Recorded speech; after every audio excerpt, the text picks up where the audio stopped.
በዚህ ውድድር ምክንያት ህይወትህ እስከ መጨረሻው ሊያልፍ ይችላል። አሊያም ደግሞ በአንድ ጊዜ ናጠጣ ሀብታም ልትሆን ትችላለህ። ምናልባትም አካል ጉዳተኛና የማይሽር ጠባሳ ያለበት ሰው ወይ ደግሞ ስለ ድህነት ድጋሚ መጨነቅ የማይኖርበት ወጣት ባለሀብት። ፎርሙላ 1 ወይም F1 በሚል ስሙ የምናውቀው የመኪና ውድድር በዓለም ላይ ፍጥነትን መሰረት ያደረገ ቴክኖሎጂንና የአሽከርካሪ ምርጥ ችሎታን በአንድ ላይ ያጣመረ እጅግ ከፍተኛ ረብጣ ገንዘብ የሚታፈስበት የምን ጊዜም የመኪና ውድድር ነው። ውድድሩ ብዙውን ጊዜ ከመጋቢት እስከ ህዳር የሚቆይ የጊዜ ሰሌዳ ያለው ሲሆን ለምሳሌ የዘንድሮው የ2025 F1 ውድድር ማርች ላይ በባህሬን ግራንድ ፕሪክስ ጅማሮን አድርጎ ህዳር ላይ በአቡዳቢ ግራንድ ፕሪክስ የሚጠናቀቅ ይሆናል። በነገራችን ላይ ይህን ቪዲዮ ያዘጋጅላችሁ ዋልታ ጂፒኤስ ሲሆን እንቅልፍ ከማጣትም ሆነ ከመኪና ስርቆት የሚገላግላችሁን የጂፒኤስ ቴክኖሎጂን ዛሬ ነገ ሳትሉ ከታች ባለው ስልክ ቁጥር በመደወል አስቀጥሙ።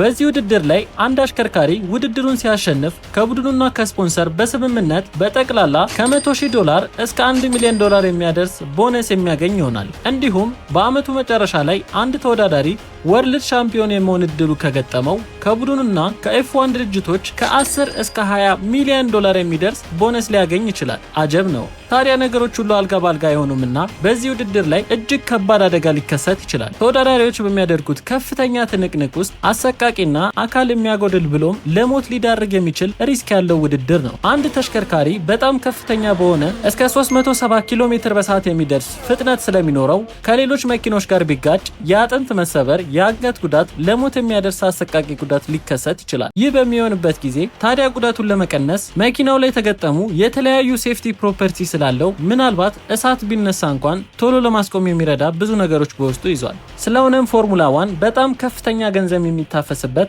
ሪስክ ያለው የስፖርት አይነት ሆኖ እናገኘዋለን። እድሉን ብታገኙ ሪስኩን ወስዳችሁ በዚህ ውድድር ላይ ትሳተፉ ነበር? ሐሳባችሁን ኮሜንት ላይ ጻፉልን። እንደዚህ አይነት መረጃ እንዲደርሳችሁ ፎሎ ማድረግ አትርሱ።